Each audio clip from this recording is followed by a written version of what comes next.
اور میں نے بالکل ٹھیک سنا ہے مس ام حانم، تم واقعی الگ ہو۔ وہ کہا لگا کر ہنسا تھا، اس کی آنکھوں کی چمک بڑھ گئی تھی۔ اسے یہاں آنے میں کوئی دلچسپی نہیں تھی، وہ یہاں جس کام کے لیے آیا تھا وہ پورا ہو چکا تھا۔ وہ اپنے گال پر ہاتھ رکھے اسے سہلا رہا تھا، البتہ ہونٹوں پر مسکراہٹ کھیل رہی تھی۔ زندگی میں ایسا پہلی بار ہوا تھا کہ کسی نے آرجے پر ہاتھ اٹھایا تھا اور بدلے میں اسے غصہ نہیں آیا تھا بلکہ وہ مسکرا رہا تھا۔ حانم لڑکھڑاتے قدموں کے ساتھ باہر آئی تھی، اس کا دل ابھی تک کانپ رہا تھا۔ اسے امید نہیں تھی کہ آرجے یوں اکیلے میں اس کے قریب آنے کی جرت کرے گا۔ ہانی میری بات سنو، مہرو اس کے پیچھے لپکی تھی، لیکن وہ انسنی کرتے ہوئے گیٹ کی طرف بڑھ گئی تھی۔ ہانی رک جاؤ پلیز، وہ اس کی منتیں کر رہی تھی، لیکن حانم کو لگا تھا کہ اگر وہ رکی تو کچھ غلط کر دے گی، اپنے ساتھ یا مہرو کے ساتھ۔ ہانی میرے پیچھے مت آؤ، وہ ایک دم رکتے ہوئے چیخی تھی۔ حانم کا چہرہ غصے کو ضبط کرنے کی وجہ سے سرخ ہو چکا تھا۔ مہرو کے 14 طبق روشن ہوئے تھے، اسے اندازہ نہیں تھا کہ حانم اتنا غصہ کرے گی۔ اس کے اس طرح چلانے پر مہرو کے قدم رک گئے تھے اور حانم خاموشی سے گیٹ پار کر گئی تھی۔ مہرو کو اب افسوس نے گھیر لیا تھا، اسے محسوس ہو رہا تھا کہ اس نے کتنی بڑی غلطی کر دی تھی۔ حانم کے جانے کے بعد مہرو بھی گھر چلی گئی تھی۔ اس کے بعد آرجے اور باقی لڑکے لڑکیاں بھی نیا سال منانے کے لیے باہر جا چکے تھے۔ حانم گھر آنے کے بعد خوب روئی تھی۔ اسے احساس ہو رہا تھا کہ اگر اس کے تھپڑ مارنے پر آرجے اسے سزا دیتا تو، اگر وہ مستقبل میں اس کے مارے گئے تھپڑ کو معاف نہ کرے تو، اسے اپنا سر پھٹتا ہوا محسوس ہو رہا تھا۔ بالآخر رات کے آخری پہر رونے کے بعد سر میں ہونے والے درد کی وجہ سے میڈیسن لے کر وہ مشکل سے ہی سو گئی تھی۔ یونیورسٹی 5 جنوری کو اوپن ہونی تھی۔ مہرو نے اسے سینکڑوں مرتبہ فون کیا تھا، لیکن حانم نے بات نہیں کی تھی۔ وہ اس سے شدید ناراض تھی۔ تھک ہار کر مہرو نے بھی فون اور میسیجز کرنے بند کر دیے تھے۔ اب وہ اسے یونیورسٹی میں ہی منانے والی تھی۔ چھٹیاں کب ختم ہوئیں کچھ پتہ ہی نہیں چلا تھا۔ 4 جنوری کی شام کو ڈرائیور نے حانم کو ہاسٹل چھوڑا تھا۔ مہرو بھی کچھ دیر پہلے ہی آئی تھی۔ کمرے میں داخل ہونے پر حانم نے مہرو کو دیکھ کر سرسری سا سلام کیا تھا۔ اس کا غصہ کافی حد تک ٹھنڈا ہو چکا تھا۔ مہرو اسے غور سے دیکھ رہی تھی، جو سنجیدہ سے اپنے کپڑے الماری میں رکھ رہی تھی۔ ہانی، مہرو نے اسے پکارا تھا۔ اسے حانم کی خاموشی سے وحشت ہو رہی تھی۔ بولو، حانم کا لہجہ سرد تھا، جبکہ مہرو کو سمجھ نہیں آ رہا تھا کہ کیسے بات کرے، کیسے معافی مانگے۔ ناراض ہو؟ مہرو نے ڈرتے ڈرتے پوچھا تھا۔ اس کا چہرہ مرجھایا ہوا تھا۔ نہیں، ناراض کیوں ہوں گی میں تم سے؟ وہی روح کو چیرتا ہوا سرد پن۔ یار پلیز غصہ کرو نہ مجھ پر، چیخو چلاؤ، برا بھلا کہو مجھے، لیکن یوں نظر انداز مت کرو۔ مہرو کا لہجہ آخر میں نم ہو گیا تھا۔ حانم اب موبائل چارج پر لگا رہی تھی۔ ایک پل کے لیے اس کے ہاتھ ساکت ہو گئے تھے۔ مہرو اچھے سے جانتی تھی کہ حانم برا بھلا نہیں کہتی تھی، وہ بس خاموشی کی موت مارتی تھی۔ دیکھو، اکسا نے کہا تھا اس کی کزنز آرجے سے ملنا چاہتی ہیں۔ اگر آرجے آ گیا تو اس کی ویلیو بڑھ جائے گی اس کی کزنز کے نزدیک، اور آرجے کا اس کے بلانے پر آنا ناممکن تھا، اس لیے اس نے تمہیں بلایا، کیونکہ وہ جانتی تھی آرجے اور تم ایک دوسرے کو ناپسند کرتے ہو۔ اگر تم آؤ گی تو تمہارا موڈ خراب کرنے وہ ضرور آئے گا۔ مہرو نے ڈرتے ڈرتے سچائی بتائی تھی۔ میں کوئی سیڑھی نہیں ہوں مہرو، جس کے ذریعے لڑکیاں آرجے تک پہنچنا چاہتی ہیں۔ میں ایک انسان ہوں اور مجھے دھوکے سے شدید نفرت ہے۔ بالآخر وہ بول پڑی تھی۔ حانم کی آواز رند گئی تھی۔ سب نے مل کر اسے آرجے کے لیے دھوکہ دیا تھا اور یہ بات اسے دکھ پہنچا رہی تھی۔ معاف کر دو پلیز، آئندہ ایسا نہیں ہوگا۔ میں قسم اٹھاتی ہوں آئندہ کبھی ایسا کچھ نہیں کروں گی۔ مہرو روتے ہوئے اس کے گلے لگ گئی تھی، اور اس سے زیادہ تو حانم بھی اس سے ناراض نہیں رہ سکتی تھی۔ حانم نے سیمینار ہال میں جانا چھوڑ دیا تھا۔ جہاں اسے آرجے کی موجودگی محسوس ہوتی وہ اس جگہ سے 100 قدم کے فاصلے پر رہتی تھی۔ ان کا اب تک دوبارہ آمنا سامنا نہیں ہوا تھا۔ شاید وہ خود بھی حانم کو نظر انداز کر رہا تھا۔ حانم اسے سمجھ نہیں پائی تھی۔ عجیب شخص تھا۔ کام کرنے کے بعد ایسے ہو جاتا تھا جیسے وہ کام اس شخص نے نہیں بلکہ کسی اور نے کیا ہو، اور جب سامنے آتا یا بولتا تھا تو محسوس ہوتا تھا کہ وہ کچھ نہیں بھولتا۔ لیکن وہ شکر ادا کر رہی تھی کہ تھپڑ کے بدلے میں آرجے کی طرف سے اب تک کوئی پیش قدمی نہیں ہوئی تھی۔ حانم نے یہ بات بھی مہرو کو نہیں بتائی تھی کہ اس نے آرجے کو تھپڑ مارا تھا۔ یقیناً یہ سن کر مہرو کو اٹیک ہو جانا تھا۔ وہ چاہتی تھی کہ وقت جیسا گزر رہا تھا اسے گزرنے دیا جائے۔ وہ کوئی تماشا نہیں چاہتی تھی، لیکن وہ یہ نہیں جانتی تھی خاموشی سے بہتی زندگی کی پرسکون ندی میں ایک ایسا پتھر گرنے والا تھا جو اس کی زندگی کے بہاؤ کا رخ ایک پل میں پلٹ دے گا۔ ان کے فائنل پیپر شروع ہونے والے تھے۔ حانم اور مہرو ڈپارٹمنٹ کے لان میں دھوپ میں بیٹھی پریکٹیکلز کی نوٹ بکس تیار کر رہی تھیں۔ کچھ ہی دیر لکھنے کے بعد مہرو بور ہو گئی تھی۔ ہانی، اچھا یہ بتاؤ تمہیں اپنی زندگی میں کیسا لڑکا چاہیے؟ مطلب لائف پارٹنر۔ مہرو نے اچانک ہی کاپی کو ایک طرف رکھ کر اشتیاق سے حانم سے پوچھا تھا۔ کبھی سوچا نہیں؟ حانم نے موبائل سے کچھ دیکھ کر کاپی پر لکھتے ہوئے جواب دیا تھا۔ پھر بھی یار بتاؤ تو، کچھ تو ایسا ہوگا نا جس کی تمہیں خواہش ہو، جو تمہیں لگے کہ میرے ہسبینڈ میں یہ بات ہونی چاہیے۔ مہرو بضد تھی۔ میں چاہتی ہوں کہ میرا لائف پارٹنر ایک سکالر ہو، ایک اسلامک سکالر۔ حانم نے کچھ دیر بعد سوچتے ہوئے جواب دیا تھا۔ وہ شاید دنیا کی پہلی لڑکی تھی جس نے اپنے جیون ساتھی کے بارے میں ایسی خواہش کی تھی۔ مہرو اس کی بات پر ہونک بنی اسے دیکھ رہی تھی، اور پھر اس کا کہا بلند ہوا تھا۔ وہ اب پاگلوں کی طرح ہنس رہی تھی۔ حانم نے مہرو کے اس طرح کے رد عمل پر خشمگین نگاہوں سے اسے گھورا تھا۔ یعنی تم چاہتی ہو کہ تمہارا شوہر ایک مولوی ہو؟ مہرو ہنس ہنس کر لوٹ پوٹ ہو رہی تھی۔ جی نہیں، میں نے مولوی نہیں کہا، حانم نے خفگی سے کہا تھا۔ تو پھر سکالر کون ہوتا ہے؟ مہرو کو اپنی دوست پر حیرانگی ہو رہی تھی۔ ایک ایسا شخص جس کے پاس بہت سا علم ہو، ایک ایسا شخص جس کے پاس لوگ اپنی الجھنیں لے کر آتے ہوں، ایک ایسا شخص جو لوگوں کے دل پھیر دینے کی صلاحیت رکھتا ہو۔ بے شک ہدایت دینا اللہ کا کام ہے، لیکن اس میں کچھ ایسا ہو جس سے لوگ متاثر ہو جائیں۔ وہ جو اسلام کا ایک غلط تصور لوگوں کے ذہن میں ہے، وہ شخص اس غلط تصور کو ختم کرنے کی صلاحیت رکھتا ہو۔ یہ سب کہتے ہوئے حانم کی آنکھیں چمک رہی تھیں۔ ناممکن، مہرو نے نفی میں سر ہلایا تھا۔ کیوں ناممکن کیوں؟ کیا تم نے کبھی ایسا انسان دیکھا ہے ہانی، جو ایک میوٹنٹ ہو، یعنی جس کے کروموسومز میں جینیٹیکلی میوٹیشنز آئی ہوں اور میوٹیشنز اس شخص کے لیے فائدہ مند ثابت ہوئی ہوں؟ میوٹنٹ دیکھا ہے لیکن فائدہ مند نہیں، حانم نے دماغ پر زور دیتے ہوئے جواب دیا تھا۔ اس نے ہمیشہ ایسے میوٹینٹس دیکھے تھے جو میوٹیشنز یعنی تبدیلیوں کی وجہ سے اب نارمل ہوتے ہیں۔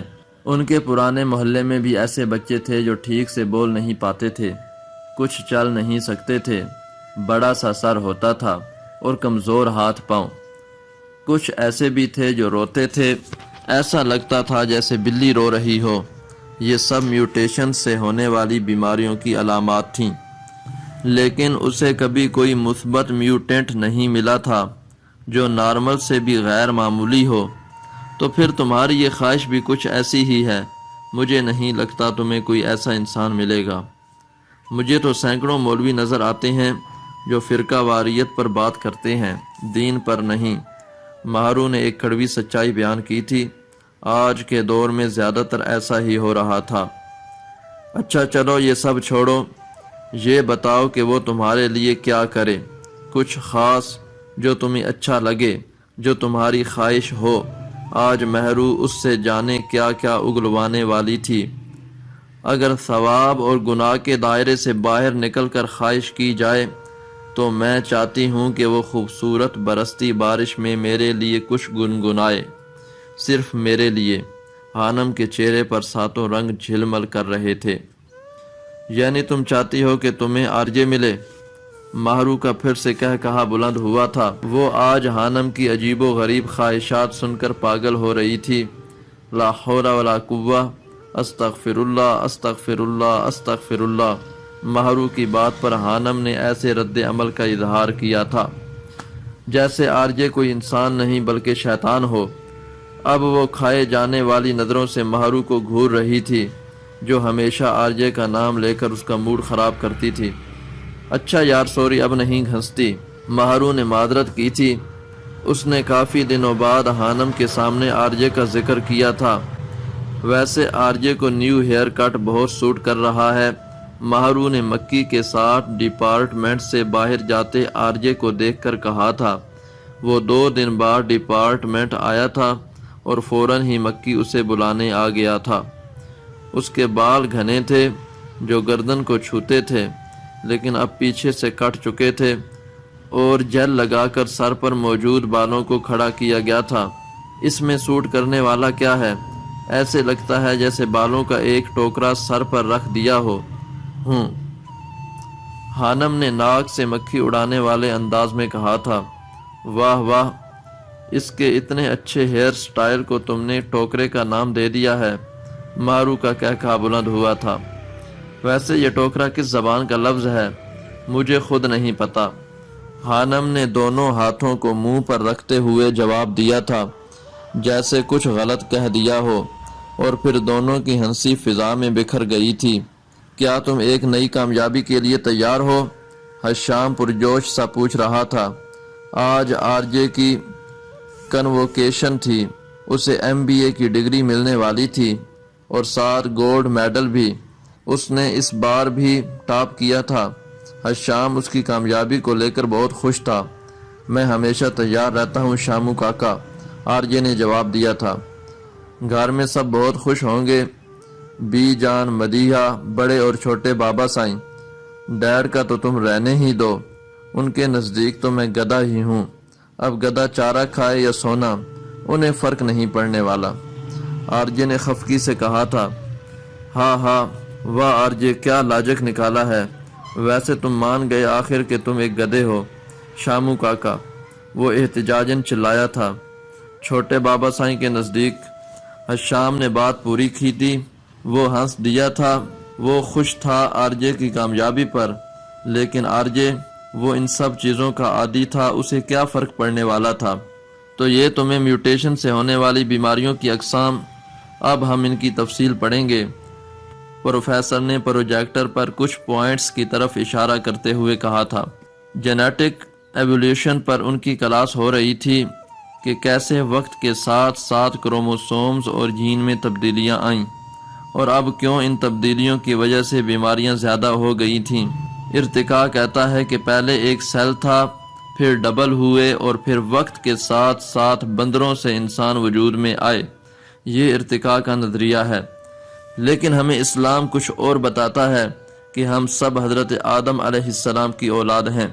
پروفیسر لیکچر دے رہے تھے۔ اس سے پہلے کہ ہم آگے چلیں، میں آپ لوگوں کو ایک دلچسپ بات بتانا چاہتا ہوں جسے سن کر یقیناً آپ لوگ حیران ہوں گے۔ کچھ یاد آنے پر پروفیسر ابراہیم کی آنکھیں چمک گئی تھیں۔ خانم ایکٹیو ہو کر بیٹھ گئی تھی۔ پروفیسر ابراہیم اکثر انہیں دلچسپ معلومات سے نوازتے رہتے تھے۔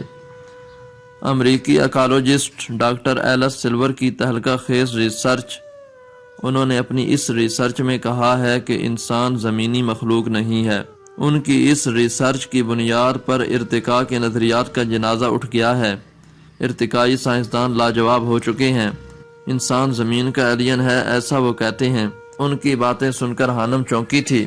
ڈاکٹر ایلس سلور نے اپنی کتاب ہیومنز آر ناٹ فرام ارتھ میں تہلکہ خیز دعویٰ کیا ہے کہ انسان اس سیارے زمین کا اصل رہائشی نہیں ہے، بلکہ اسے کسی دوسرے سیارے پر تخلیق کیا گیا تھا اور کسی وجہ سے اس کے اصل سیارے سے اس کے موجودہ رہائشی سیارے پر زمین پر پھینک دیا گیا۔ پروفیسر ابراہیم نے دلچسپی سے بتانا شروع کیا تھا۔ ڈاکٹر ایلس، جو کہ ایک سائنسدان، محقق، مصنف اور امریکہ کا نامور ایکالوجسٹ ہے، اس کی کتاب میں اس کے الفاظ پر غور کیجیے۔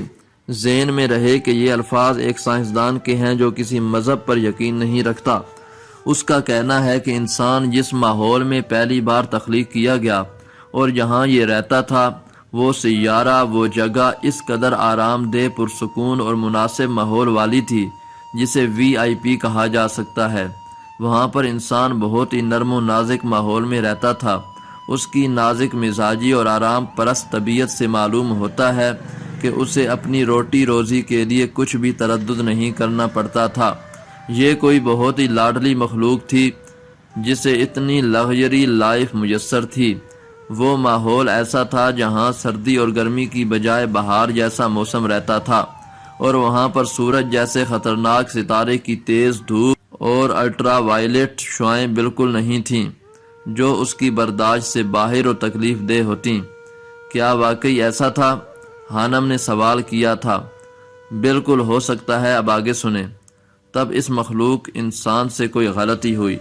اس کو کسی غلطی کی وجہ سے اس آرام دہ اور عیاشی کے ماحول سے نکال کر پھینک دیا گیا تھا۔ جس نے انسان کو اس سیارے سے نکالا، لگتا ہے وہ کوئی انتہائی طاقتور ہستی تھی جس کے کنٹرول میں سیاروں، ستاروں کا نظام بھی تھا۔ وہ جسے چاہتا، جس سیارے پر چاہتا، سزا یا جزا کے طور پر کسی کو بھجوا سکتا تھا۔ وہ مخلوقات کو پیدا کرنے پر بھی قادر تھا۔ ڈاکٹر سلور کا کہنا ہے کہ ممکن ہے زمین کسی ایسی جگہ کی مانند تھی جسے جیل قرار دیا جا سکتا ہے۔ یہاں پر صرف مجرموں کو سزا کے طور پر بھیجا جاتا ہو، کیونکہ زمین کی شکل کالا پانی جیل کی طرح ہے، خشکی کے ایک ایسے ٹکڑے کی شکل جس کے چاروں طرف سمندر ہی سمندر ہے۔ وہاں انسان کو بھیج دیا گیا۔ ڈاکٹر سلور ایک سائنسسٹ ہے جو صرف مشاہدات کی نتائج حاصل کرنے کے بعد رائے قائم کرتا ہے۔ اس کی کتاب میں سائنسی دلائل کا ایک انبار ہے جن سے انکار ممکن نہیں۔ اس کے دلائل کی بنیاد جن پوائنٹس پر ہے ان میں سے چند ایک ثابت شدہ یہ ہیں۔ کیا میں ان پوائنٹس کو بیان کروں؟ RJ نے پروفیسر کی بات کاٹی تھی۔ سب نے چونک کر اسے دیکھا تھا۔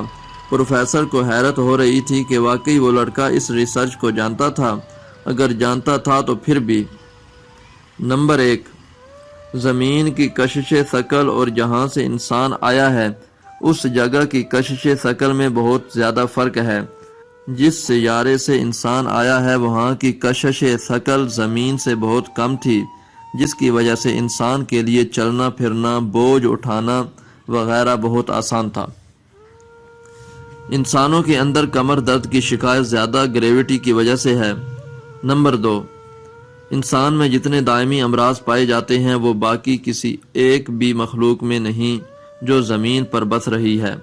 ڈاکٹر ایلس لکھتا ہے کہ اب آپ اس روئے زمین پر ایک بھی ایسا انسان دکھا دیجئے جسے کوئی ایک بھی بیماری نہ ہو تو میں اپنے دعوے سے دستبردار ہو سکتا ہوں، جبکہ میں آپ کو ہر جانور کے بارے میں بتا سکتا ہوں کہ وہ وقتی اور عارضی بیماریوں کو چھوڑ کر کسی ایک بھی مرض میں ایک بھی جانور گرفتار نہیں ہے۔ نمبر 3، ایک بھی انسان زیادہ دیر تک دھوپ میں بیٹھنا برداشت نہیں کر سکتا، بلکہ کچھ ہی دیر بعد اس کو چکر آنے لگتے ہیں اور سن سٹروک کا شکار ہو سکتا ہے، جبکہ جانوروں میں ایسا کوئی ایشو نہیں ہے۔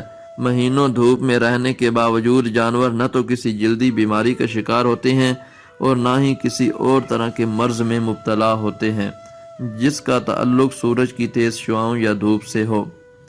ہانم آنکھیں پھاڑے اسے سن رہی تھی۔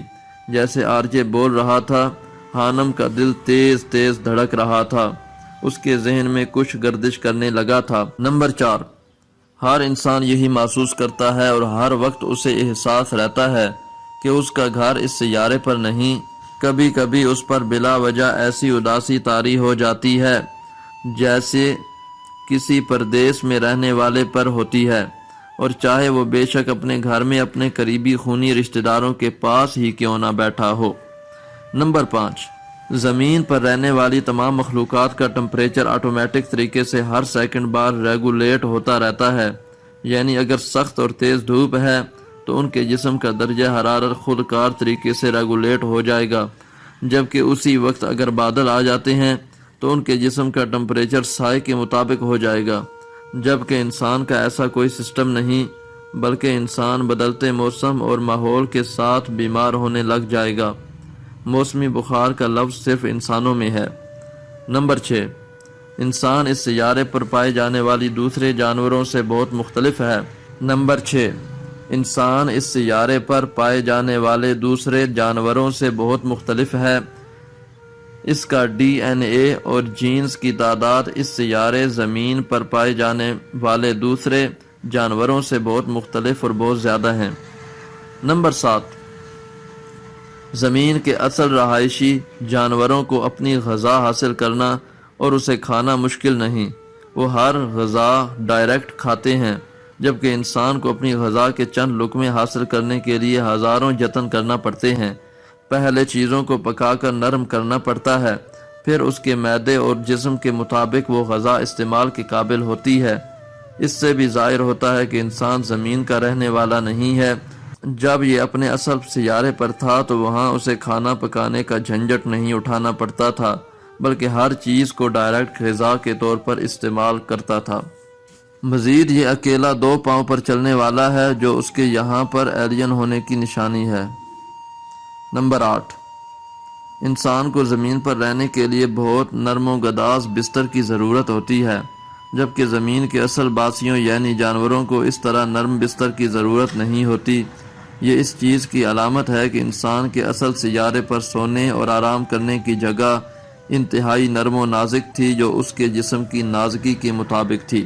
نمبر 9، انسان زمین کے سب باسیوں سے بالکل الگ ہے، لہٰذا یہ یہاں پر کسی بھی جانور کی ارتقائی شکل نہیں ہے، بلکہ اسے کسی اور سیارے سے زمین پر کوئی اور مخلوق لا کر پھینک گئی ہے۔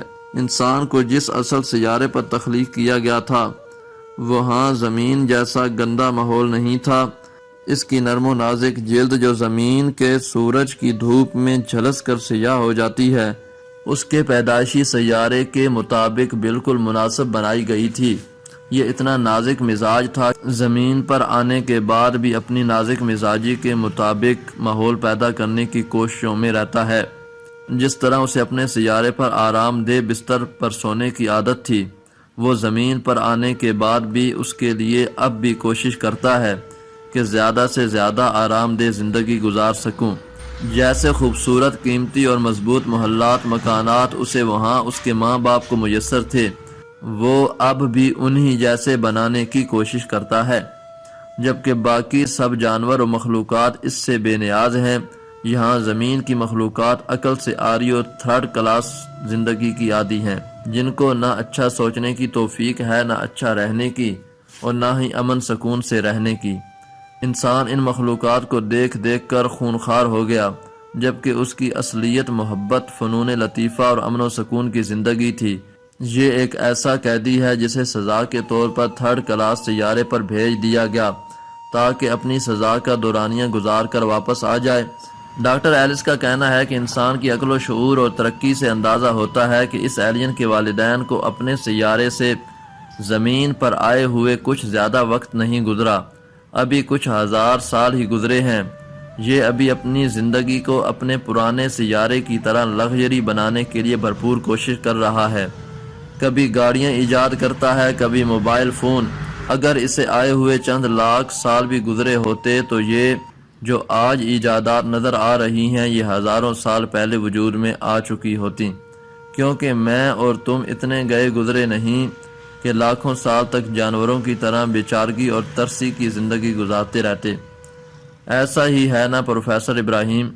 آرجے نے تصدیق چاہی تھی۔ پروفیسر نے حیرانگی سے سر ہلا دیا تھا، اسے ہر چیز ازبر ہوتی تھی۔ آپ کا اس بارے میں کیا خیال ہے؟ وہ پوچھ رہا تھا۔ ڈاکٹر ایلس سلور کی کتاب میں اس حوالے سے بہت کچھ ہے، اور سب سے بڑی بات یہ ہے کہ اس کے دلائل کو ابھی تک کوئی جھوٹا نہیں ثابت کر سکا۔ پروفیسر نے بولنا شروع کیا، میں اس کے سائنسی دلائل اور مفروضوں پر غور کر رہا تھا۔ یہ کہانی ایک سائنسدان بیان کر رہا ہے۔ یہ کوئی کہانی نہیں بلکہ حقیقی داستان ہے جسے انسانوں کی ہر الہامی کتاب میں بالکل اسی طرح بیان کیا گیا ہے۔ میں اس پر اس لیے تفصیل نہیں لکھوں گا کیونکہ آپ سبھی اپنے باپ آدم اور حوا کے قصے کو اچھی طرح جانتے ہیں۔ سائنس اللہ کی طرف چل پڑی ہے۔ سائنسدان وہ سب کہنے پر مجبور ہو گئے ہیں جو انبیاء کرام اپنی نسلوں کو بتاتے رہتے تھے۔ میں نے نسل انسانی پر لکھنا شروع کیا تھا۔ اب اس تحریر کے بعد میں اس سلسلے کو بہتر انداز میں آگے بڑھا سکوں گا۔ ارتقاء کے نظریات کا جنازہ اٹھ چکا ہے۔ اب انسانوں کی سوچ کی سمت درست ہو رہی ہے۔ یہ سیارہ ہمارا نہیں ہے، میں یہ نہیں کہتا، بلکہ پیارے آقا صلی اللہ علیہ وآلہ وسلم نے بے شمار بار بتا دیا تھا۔ اللہ پاک نے اپنی عظیم کتاب قرآن حکیم میں بھی بار بار لاتعداد مرتبہ یہی بتا دیا کہ اے انسانوں، یہ دنیا کی زندگی تمہاری آزمائش کی جگہ ہے جہاں سے تم کو تمہارے اعمال کے مطابق سزا و جزا ملے گی۔ معاف کیجیے گا سر، لیکن جس سائنسدان نے یہ مفروضہ پیش کیا ہے وہ ایک مصنف بھی ہے اور مصنف خیالوں کی دنیا میں زیادہ رہتے ہیں۔ آرجے نے پروفیسر کی بات کاٹی تھی۔ آپ نے کہا اس کے مشاہدات کو غلط ثابت نہیں کیا جا سکتا، لیکن کوئی بھی سائنسدان ایلس سلور سے متفق نہیں ہے۔ پوائنٹ نمبر 5 میں اس نے کہا ہے کہ جانوروں کو موسمی بخار نہیں ہوتا، جبکہ یہ غلط ہے۔ موسمی بیماریوں کے اکثر جانوروں کو انجیکشن لگتے ہیں۔ اسلام کا تھوڑا اثر ہو گیا ہوگا اس پر، اس لیے اس نے یہ سب لکھ دیا، ورنہ جو نتیجہ آپ نے نکالا ہے ایسا کچھ نہیں۔ آرجے کا لہجہ تمسخرانہ تھا۔ پروفیسر خاموش ہو گئے تھے۔ تو سائنس کہاں تک 100% درست ہے مسٹر آرجے؟ سائنس کہتی ہے کہ میوٹیشن سے ہونے والی تبدیلیوں سے جو بیماریاں پیدا ہوتی ہیں، خاص طور پر ٹرائسومی، جس میں ایک کروموسوم اضافی ہوتا ہے، اس میں جاندار کو فائدہ ہوتا ہے، جبکہ میں نے ایسا کوئی انسان نہیں دیکھا جو ایک میوٹنٹ ہو جسے میوٹیشن کی وجہ سے کوئی خاصیت ملی ہو۔ اس بارے میں آپ کیا کہیں گے؟ ہانم کی بات سن کر آرجے مسکرایا تھا۔ ایسا محسوس ہو رہا تھا کہ وہ بہت محظوظ ہوا تھا۔ آپ کے پاس کیا ثبوت ہے کہ ایسا کوئی میوٹنٹ موجود نہیں ہے؟ الٹا سوال آیا تھا۔ کہاں ہے؟ اگر ہے تو بتائیں۔ ہانم بضد تھی۔ مثال آپ کے سامنے ہے مس ہانم، میں ایک ٹرائسومک ہوں۔ آرجے نے گویا دھماکہ کیا تھا۔ عموماً ایسے لوگ بچپن میں ہی مر جاتے ہیں، ان کے جینے کے چانسز بہت کم ہوتے ہیں، لیکن یہ کنڈیشن میرے لیے فائدہ مند ثابت ہوئی ہے۔ میرے پاس سکیننگ آئیز ہیں، میرا دماغ بہت تیزی سے کام کرتا ہے، میں HIV کو ریزسٹ کر سکتا ہوں، یعنی مجھے کبھی ایڈز نہیں ہو سکتا۔ ہانم پھٹی پھٹی آنکھوں سے آرجے کو دیکھ رہی تھی۔ وہ بچپن میں بالی ووڈ موویز بہت دیکھا کرتی تھی، خاص طور پر ایکس مین، جس میں میوٹنٹس ہوتے ہیں اور ان میوٹنٹس کے پاس کوئی نہ کوئی خاصیت ہوتی ہے۔ آج وہ حقیقت میں ایک میوٹنٹ کو دیکھ رہی تھی۔ وہ واقعی سکین کرنے والی آنکھوں اور دماغ رکھتا تھا۔ ہانم سمیت وہاں موجود ہر انسان دنگ رہ گیا تھا۔ اسے غیر معمولی چیزوں کا سامنا تھا۔ آج حقیقت میں ایک ایسے انسان کو دیکھا تو حالت عجیب ہو رہی تھی۔ وہ شخص شاید جانتا نہیں تھا کہ اللہ تعالیٰ نے اسے کتنی بڑی نعمت سے نوازا تھا، اور تم اپنے رب کی کون کون سی نعمتوں کو جھٹلاؤ گے؟ اور سامنے کھڑا شخص جھٹلاتا تھا۔ ہر ایک نعمت جو اسے دی گئی تھی وہ صرف اسے اپنا حق سمجھ کر استعمال کرتا تھا۔ مسٹر آرجے، یہ سب جاننے کے باوجود بھی آپ خدا پر یقین نہیں رکھتے؟ وہ بلا اختیار ہی پوچھ گئی تھی۔ اس میں خدا کو ماننے والی کیا بات ہے؟ یہ ایک بیماری ہے، بس میری قسمت کہ یہ بیماری میرے لیے فائدہ مند ثابت ہوئی، وہ عام سے لہجے میں کہہ رہا تھا۔ اور اگر یہ بیماری واقعی آپ کے لیے عذاب بن جاتی تو؟ نہیں بنی نا، اور میں کسی چیز کو فرض نہیں کرتا کہ ایسا ہوگا یا ایسا ہوتا، تو ایسا ہوا ہی نہیں۔ خیر، کلاس کا وقت ختم ہو چکا ہے، پھر ملاقات ہوگی پروفیسر، گڈ بائے۔ وہ کلاس سے باہر چلا گیا تھا۔ ہانم خاموشی سے اسے جاتا دیکھ رہی تھی، جبکہ اس کے ذہن میں صبح تلاوت کی گئی آیت گونج رہی تھی، سم بکم عمی فہم لا یرجعون، اور وہ بہرے ہیں، گونگے ہیں، اندھے ہیں، اب یہ نہیں پلٹیں گے۔